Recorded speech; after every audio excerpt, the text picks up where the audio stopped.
Hey guys, welcome back to another video. The past few weeks I've been making a series of videos for my class, the rhetorical study class at the U, and this video right here is gonna be the final one. This is my final project for that class. And for this project I was allowed to pick whatever the topic, as long as it is about, technologies, then I'm good. So I have decided to focus on something that I have experience with, and something that I am a member of, right? Just so I could, bring some of my personal insight to this case study, if you want to call it that. Now, this video is not going to be about, the free games offer for the month of May. Now, there are a bunch of videos on YouTube talking about how terrible the offer is. This video is not going to be about that, but it's going to be about PlayStation Plus as a whole, as a service. And I'm just going to explore some of the pros and cons of this service and what I think Sony could do better in the future. And with the PS5 coming out very soon. Alright, let's jump in. We are jumping in. And back then I didn't know that you needed PlayStation Plus for online gaming. Fortnite is the only exception, right? It's the only online game that you don't need PS Plus to play, which I think is really cool. One day I visit my good friend Jack, and we hung out at his place. He turned on his PlayStation, and I saw a plus symbol, right? A yellow plus symbol, and I was like, that looks kind of weird. I don't have that on my PlayStation. And I was like, what is that? And he said, oh, this is PlayStation Plus. I was like, what is PlayStation Plus? And he said, he was going on about it, explaining what the service is to me, and it was mind blowing. I was like, okay, that doesn't make any sense. Like, I was just playing online game, right? I was just playing Fortnite with my nephews.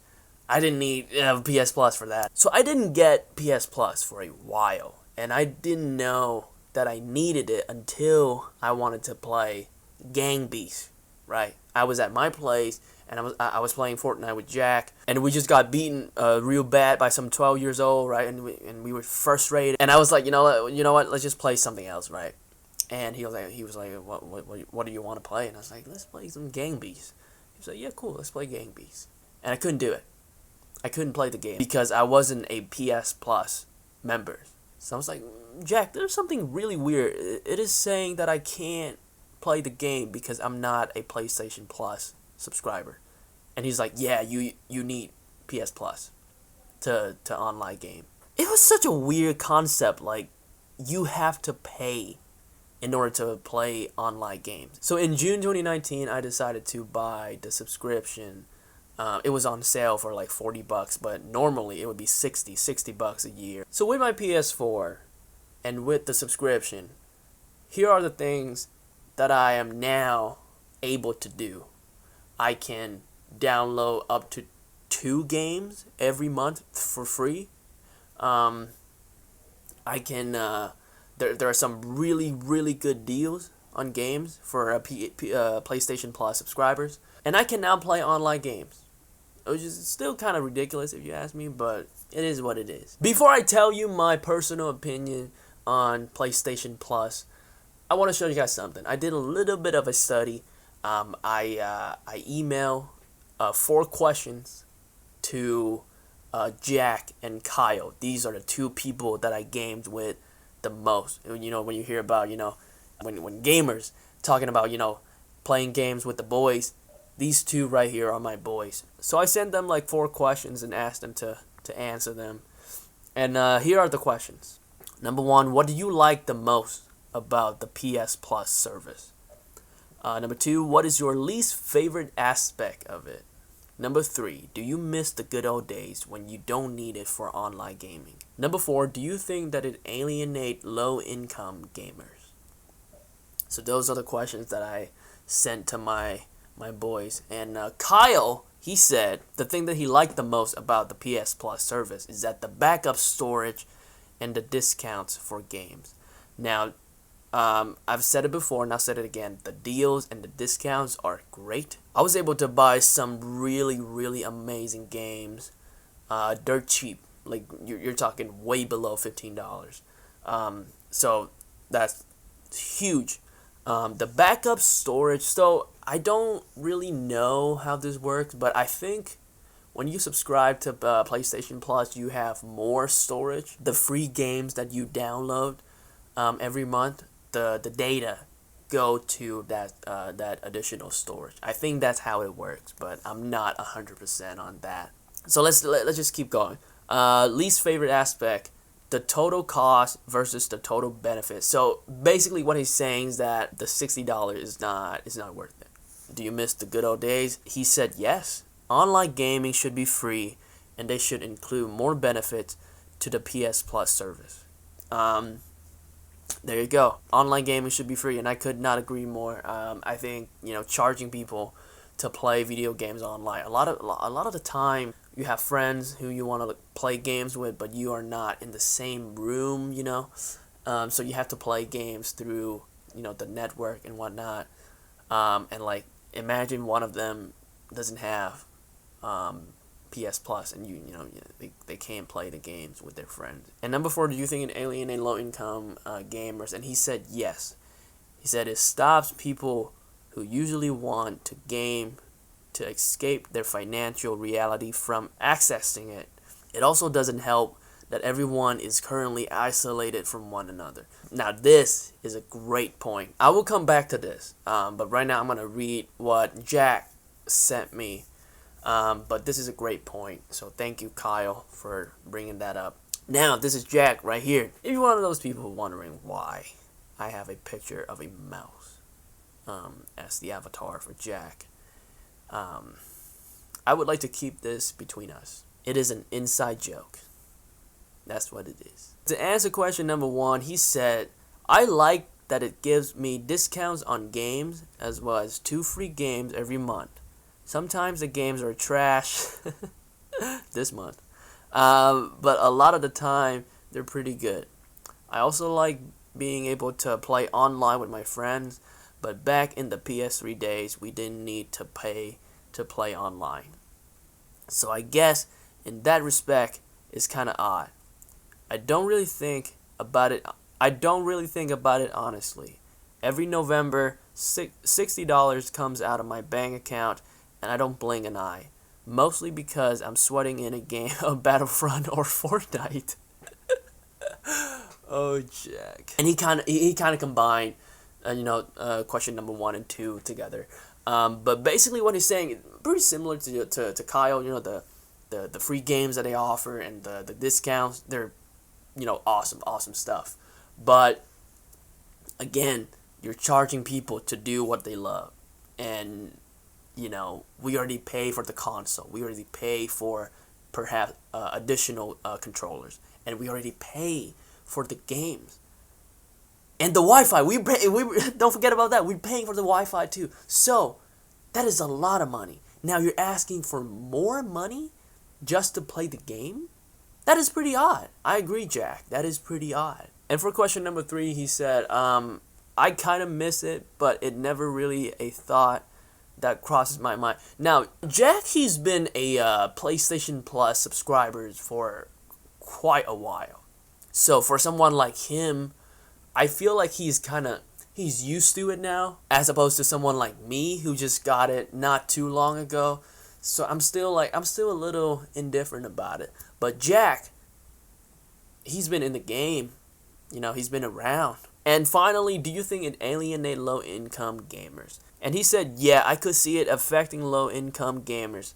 $60 is a hefty price to pay all at once, even if it essentially breaks down to $5 a month. And I really want to hit it home with this 4 questions right here. The question about low-income gamers. I want you guys to imagine right in your head, a little kid, right, who is working and going to school, right? He is saving money for let's say a PlayStation 4, a gaming console that he's been wanting for a really, really long time, right?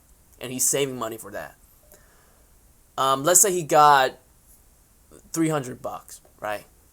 He bought the console. Usually comes with one controller. Now he need a game. He can download a bunch of free games. Fortnite is free. There's a huge library of free games that he could play. But let's be honest here. The games that you pay for, like pay actual money for, they are so much better. So much more content, so much more polished.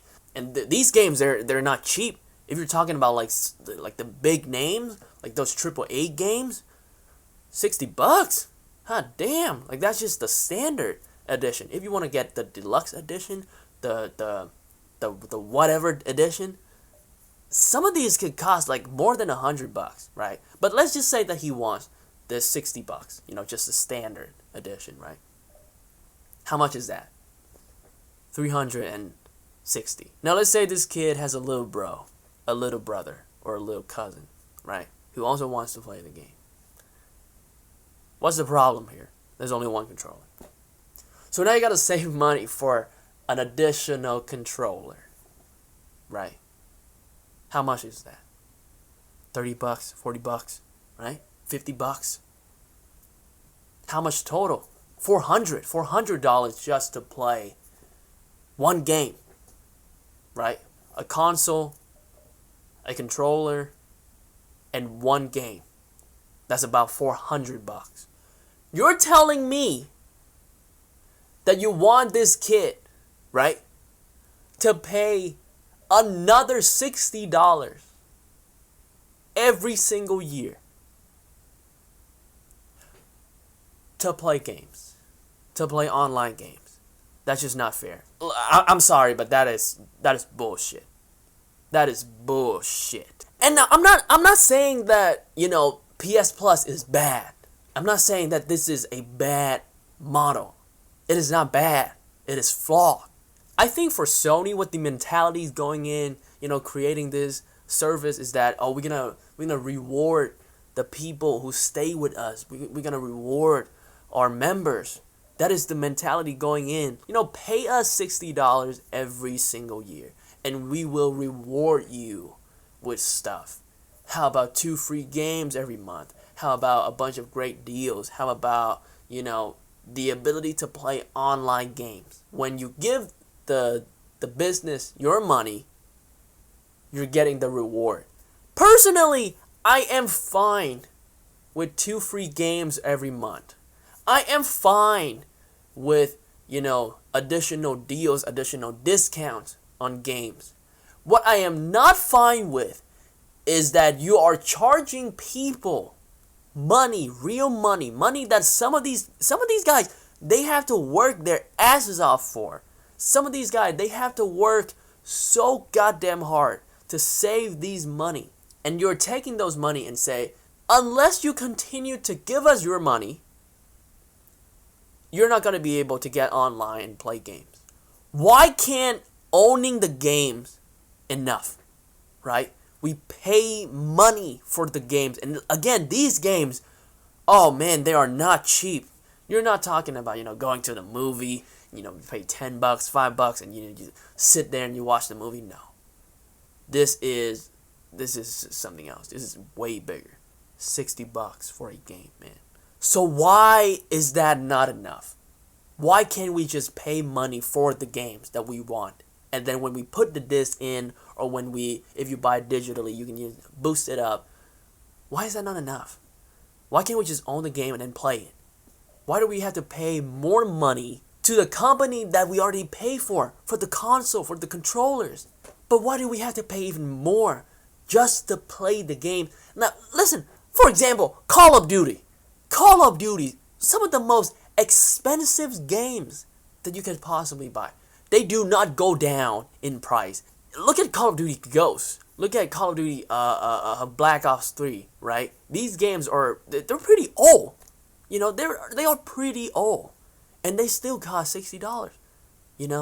Without the discounts, these games, they still cost $60. Why is that not enough? Why do we have to pay more to play multiplayer, which is also the thing that Call of Duty is known for? Not a whole lot of people buy Call of Duty for the story, for the campaign, or for zombies. Those are fun, but let's be real. We buy Call of Duty games for the multiplayer. And we pay $60, sometimes more, to have that game in our hands, right? But little did we know we had to pay Sony a little bit more to play online. So that is my personal thought. That is my personal thought on the matter, right? I think this is a good idea, but it is also very, very flawed. The fact that we have to pay to play online games, it is, oh man, it's not. It is not. Don't even get me started. But guess what? They do have some good stuff. The discounts, right? The free games every month. Those are good stuff. And, you know, if you look at the response I got from Jack and Kyle, they do like the discount. They do like the fact that we get, you know, free games every month. But what else did they say? They miss the good old days. They miss the good old days where you just own the game, right? You pay money for the game, and that's it. You have it. You can play it. So once again, this is my opinion. You can agree or disagree, and, you know, in the comment section down below, let me know how you feel about PlayStation Plus or just gaming subscription services in general. Whatever it is, comment down below. If you like it, if you not like it, and if you enjoy this video, hit the like button and subscribe if you want to see more videos like this. With that being said, I'll see you soon.